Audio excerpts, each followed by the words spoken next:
Hello guys, hello all of you. हम आपको सूचना सहायक परीक्षा की तैयारी करा रहे थे, जिसमें कि हमने जीके वाला पोर्शन स्टार्ट किया था। इससे पहले कि अगर आपने जीके के वीडियो नहीं देखे हैं तो आप प्लेलिस्ट चेक कर लीजिए, वहां आपको मिल जाएंगे। आज इसका 5th पार्ट है, जिसका नाम है आजादी से पूर्व सरकार का स्वरूप। ठीक है, अगर आप सूचना सहायक के अलावा किसी भी गवर्नमेंट एग्जाम की तैयारी कर रहे हैं राजस्थान की, तो आप ये जीके देख सकते हैं। सभी के लिए जीके कॉमन ही होता है। चलिए स्टार्ट करते हैं। यहाँ पे कुछ आपको पॉइंट दिए गए हैं जिन्हें आप ध्यान से देखेंगे। उसके बाद इसी से रिलेटेड क्वेश्चन दिए गए हैं, तो इन पॉइंट को आप देखेंगे। हर एक पॉइंट से कई कई क्वेश्चन बनेंगे, इसलिए पॉइंट आपको ध्यान से देखना जरूरी है। सबसे पहले यहाँ बताया गया है कि आजादी से पूर्व हमारा राजस्थान विभिन्न रियासतों में विभाजित था। ठीक है, जो राजस्थान था वो आजादी से पहले क्या था, रियासतों में बटा हुआ था। इन रियासतों के शासक अपने मित्रों एवं जागीरदारों की सहायता से संचालन किया जाता था। ठीक है, ये जो रियासतें थी वो कैसे चलती थी, मंत्रियों और जागीरदारों की सहायता से चला करती थी। शासन का यह प्रकार राजशाही शासन कहलाता था। नाम आप याद रखेंगे, ये प्रकार क्या कहलाता था, राजशाही शासन कहलाता था। राजशाही शासन का स्वरूप, अब इसका स्वरूप क्या था राजशाही शासन का, तो राजस्थान में सिसोदिया, राठौर, कछवा और चौहान आदि वंश की अलग अलग रियासतें थीं, जिनकी शासन व्यवस्था अलग अलग लगभग समान थी। ठीक है, इनकी जो शासन व्यवस्था थी लगभग सभी की एक जैसी ही हुआ करती थी। इन रियासतों में शासन संचालन के लिए केंद्रीय व्यवस्था के पदाधिकारी राजा, मंत्री, बख्शी, खजांची, परगना अधिकारी होते थे। इन अधिकारियों के नाम आप याद रखेंगे कि मंत्री होते थे, राजा होते थे, बख्शी, खजांची और परगना अधिकारी हुआ करते थे। अब राजा का क्या काम हुआ करता था, यह राज्य की संपूर्ण शक्ति का सर्वोच्च केंद्र था। ठीक है, जो राजा थे वो पूरे राज्य की जितनी पूरी शक्ति का ये इन्हीं के हाथ में हुआ करती थी। वह अपने सलाहकारों एवं मंत्री परिषद के सदस्यों के सहयोग से शासन का संचालन किया करते थे। अब मंत्री का क्या काम हुआ करता था, इनकी नियुक्ति राजा द्वारा की जाती थी। जो मंत्री होते थे उनकी नियुक्ति कौन करता था, राजा करता था। प्रमुख मंत्री को दीवान कहते थे। ठीक है, जो मेन मंत्री होता था उसे दीवान कहा जाता था। राजा समय समय पर मंत्रियों से विचार विमर्श कर राजकार्य की जटिल समस्याओं का समाधान करते थे। बख्शी का क्या काम होता था, सेना संबंधी कार्य एवं सेना को वेतन देने की जिम्मेदारी बख्शी की होती थी। वेतन का की जो जिम्मेदारी थी वो बख्शी की थी। ठीक है, सेना का कार्य उनको जो वेतन दिया जाता था बख्शी द्वारा दिया जाता था। खजांची का क्या काम था, इसका कार्य आमदनी और खर्च में संतुलन बनाए रखना था। बचत को सुरक्षित कर राजकोष में वृद्धि करना था। ठीक है, जो भी बचता था बचा हुआ जो भी धन था उसे ये राजकोष में जमा करते थे, और इन्हीं का कार्य था कि कार्य आमदनी और खर्च में ये संतुलन बनाए रखने का काम भी खजांची का ही था। परगना अधिकारी क्या किया करते थे, राज्य परगनों में विभाजित था। जो राज्य थे वो किसमें विभाजित थे, परगनों में विभाजित थे, तथा परगने में शांति व्यवस्था बनाए रखना परगना अधिकारी की जिम्मेदारी थी। ठीक है, जो परगना अधिकारी थे वे राज्य में शांति व्यवस्था बनाए रखने की जिम्मेदारी इनको दी गई थी। राज्य की सबसे छोटी इकाई ग्राम होती थी। आप याद रखेंगे, क्वेश्चन में आ सकता है। राज्य की जो सबसे छोटी इकाई थी उसे ग्राम कहा जाता था, एवं इसका प्रशासन ग्राम पंचायतों द्वारा किया जाता था, और इन्हें चलाने का काम कौन करती थी, ग्राम पंचायतें किया करती थी। जागीरदारी व्यवस्था, उसके बाद में आई जागीरदारी व्यवस्था। राजस्थान के मध्यकाल का संपूर्ण शासन तंत्र राजा और जागीरदारी व्यवस्था पर आधारित था। ठीक है, राजस्थान का जो मध्यकाल था ठीक है। इसका जो पूरा शासन था वो किस पर आधारित था? राजा और जागीरदारी व्यवस्था पर। व्यवस्थित राज्य के लिए प्रशासनिक व्यवस्था अनिवार्य होती थी। दूसरे पॉइंट में, राजस्थान में जागीरदारी व्यवस्था रक्त संबंध एवं कुलीन भावना पर आधारित प्रशासनिक एवं सैनिक व्यवस्था थी। अब जागीरदारी व्यवस्था थी वो रक्त संबंध और कुलीन भावना पर ही आधारित थी। राजा की मृत्यु के पश्चात बड़ा पुत्र राजा बना दिया जाता था। अगर राजा की मृत्यु हो जाती थी उसके बाद उनका जो बड़ा बेटा होता था वही राजा बनता था। वहां अपने छोटे भाइयों को जीवन यापन हेतु भूमि आवंटित करता था। ठीक है, उसके जो भी बाकी भाई होते थे उन्हें वो जीवन यापन के लिए भूमि देता था। इस दी गई भूमि के स्वामी को जागीरदार कहा जाता था।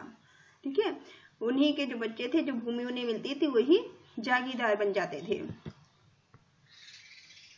जागीरदार का कार्य उस जागीर की सुरक्षा एवं शासन का संचालन करना था। ठीक है, जो उन्हें भूमि मिली है उसकी वो सुरक्षा करें और उसका संचालन करें।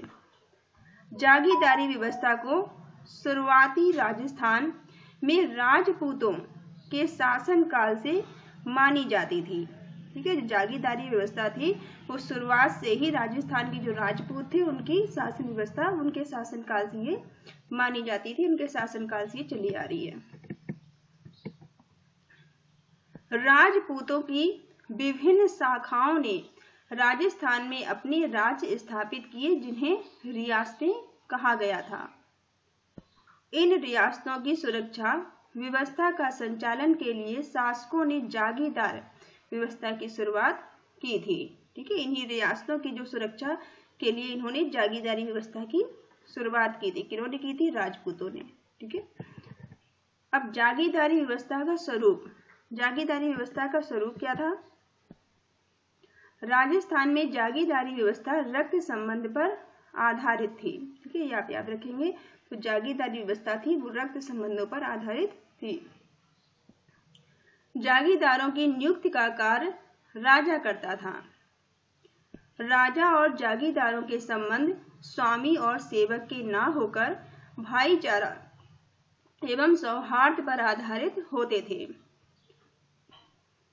मुगलों से संधि की वजह से शासकों की जागीरदारों पर निर्भरता कम हुई एवं मुगलों के संरक्षण में शासन मुगल मनसबदार बन गए थे। जो शासन मुगल थे वो क्या बन गए थे?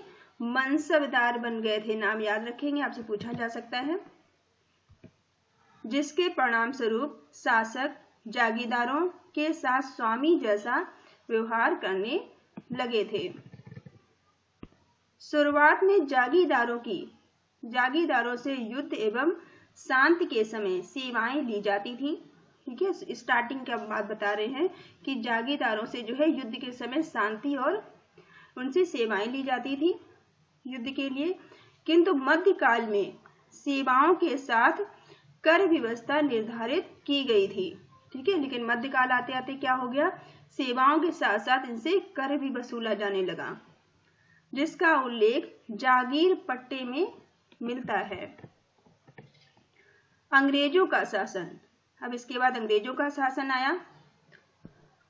अंग्रेजी राज्य की व्यवस्था के साथ ही भारत प्रशासनिक दृष्टि से ब्रिटिश भारत और रियासती भारत में विभाजित हो गया। ठीक है, अंग्रेजों का शासन आते ही भारत किसमें बट गया? एक तो वो रियासतें थी उनमें बट गया और ब्रिटिश शासन, ब्रिटिश भारत और रियासतों में इनका विभाजन हो गया। ब्रिटिश भारत केंद्र शासित प्रदेश एवं 11 प्रांतों से बना हुआ था। ठीक है, जो ब्रिटिश भारत था वो केंद्र शासित था और 11 प्रांतों से बना हुआ था। आप याद रखेंगे इसको। प्रत्येक प्रांत के गवर्नर थे। हर एक प्रांत में इन्होंने अपने गवर्नर नियुक्त किए थे, जो भारत के गवर्नर जनरल के प्रति उत्तरदायी थे। सन 1947 में 1957 में, सन 1957 की हम बात की जा रही है। 1957 की क्रांति के पश्चात ईस्ट इंडिया कंपनी का शासन समाप्त हो गया। ठीक है, 1957 के बाद जो ईस्ट इंडिया कंपनी थी इसका शासन खत्म कर दिया गया, समाप्त हो गया, तथा भारत का प्रशासन का सीधा नियंत्रण इंग्लैंड के ताज एवं संसद के नियंत्रण में आ गया। ठीक है, इसके बाद जो शासन था वो इंग्लैंड के ताज और संसद के पास पहुंच गया। लॉर्ड कैनिन को भारत का प्रथम वायसराय नियुक्त किया गया। ये इंपॉर्टेंट क्वेश्चन याद रखेंगे आप, जो लॉर्ड कैनिन थे इन्हें भारत का पहला वायसराय नियुक्त किया गया था। और 1935 ईस्वी के भारत सरकार अधिनियम जिसे 1 अप्रैल 1937 ईस्वी में लागू किया गया था के द्वारा अजमेर मेवाड़ को प्रशासन, विदेश एवं राजनीतिक विभाग के स्थान पर भारत सरकार के गृह विभाग के अंतर्गत लाया गया।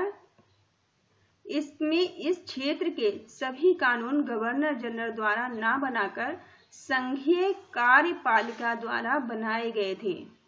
ये डेट आप याद रखेंगे कि भारत सरकार का जो अधिनियम था 1 अप्रैल 1937 जिसे लागू किया गया था कब, 1935 में। ठीक है, यहाँ अजमेर मेवाड़ नाम दोनों याद रखेंगे आप। अजमेर मेवाड़ को प्रशासन, विदेश एवं राजनीतिक विभाग के स्थान पर इसे क्या कर दिया गया, भारत सरकार के गृह विभाग के अंतर्गत इसको लाया गया। ठीक है,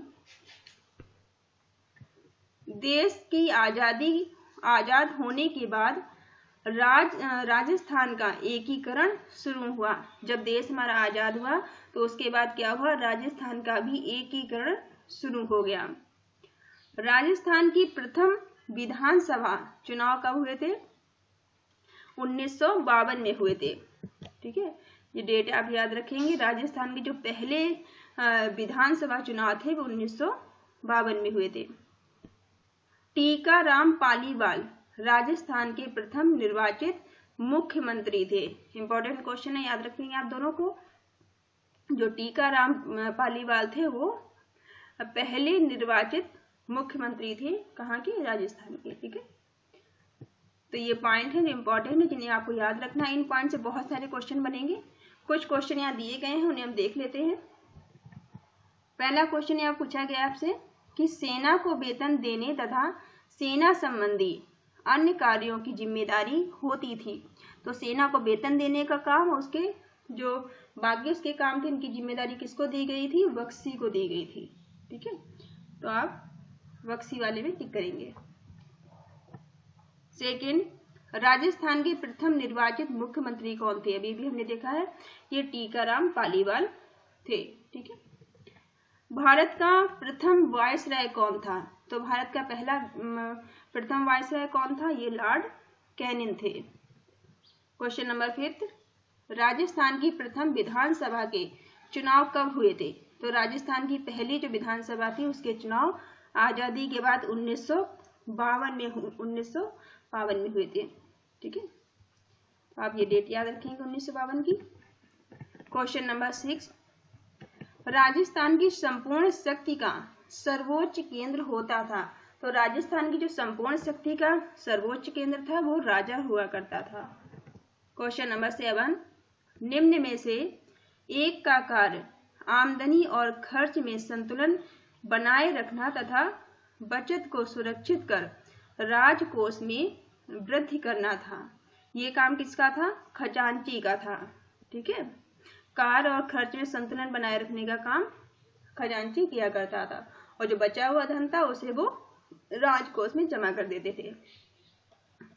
क्वेश्चन नंबर 8, 1935 ईस्वी के भारत सरकार अधिनियम को लागू किया गया था। 1935 में कौन सा अधिनियम लागू हुआ था भारत सरकार का, तो 1935 में जो अधिनियम लागू हुआ था उसकी डेट थी 1 अप्रैल 1937। ठीक है, 1 अप्रैल 1937 का अधिनियम लागू हुआ था 1935 में, इसकी डेट आप याद रखेंगे। क्वेश्चन नंबर 9, वह पत्र जिसमें शासक द्वारा प्रदान की गई जागीर का उल्लेख होता था, कहलाता था। ठीक है, ये पत्र क्या कहलाता था? जागीर पट्टा कहलाता था। ठीक है, आपने सारे पॉइंट ध्यान से सुने होंगे तो आप खुद इसके आंसर दे पाएंगे। जागीर पट्टा कहलाता था। क्या कहलाता था? वह पत्र जिसमें शासन द्वारा प्रदान की गई जागीर का उल्लेख होता था उसे जागीर पट्टा कहा जाता था। क्वेश्चन नंबर 10, राजस्थान के जागीरदारी व्यवस्था किस पर आधारित थी? जो राजस्थान की जागीरदारी व्यवस्था थी वो किस पर आधारित थी? वो रक्त संबंधों पर आधारित थी। ठीक है, जागीरदारी व्यवस्था रक्त संबंधों पर आधारित थी। ठीक है, तो ये वाला चैप्टर यहाँ खत्म होता है। नेक्स्ट हम 6 चैप्टर जो है वो नेक्स्ट वीडियो में देखेंगे। ठीक है, वीडियो छोटे रहते हैं तो आपको भी बोरियत नहीं होगी, आसानी होगी देखने में। ठीक है, तो इसका 6 नेक्स्ट वीडियो देखिएगा आप, राजस्थान का भौतिक स्वरूप। ठीक है, इसके लिए आप नेक्स्ट वीडियो देखिएगा। और कंप्यूटर के क्वेश्चन भी आप प्लेलिस्ट चेक कर लीजिए, वहाँ आपको कंप्यूटर के सारे क्वेश्चन मिलेंगे। ठीक है, कंप्यूटर के और जीके क्वेश्चन मैं आपको करा रही हूँ। रीजनिंग हम थोड़ा बाद में देखेंगे क्योंकि ज़्यादा बड़ा पोर्शन नहीं है रीजनिंग का। ठीक है, तो सबसे ज़्यादा इसमें जो है कंप्यूटर क्वेश्चन आने वाले हैं और कुछ पोर्शन आपका जीके का और रीजनिंग का आएगा। जीके एक दिन में तैयार नहीं होती है, इसलिए मैं इसको स्टार्ट किया है हमने। और कंप्यूटर वाले क्वेश्चन काफ़ी हैं तो उन्हें आप देखिए regular. Thank you all of you, thank you for watching.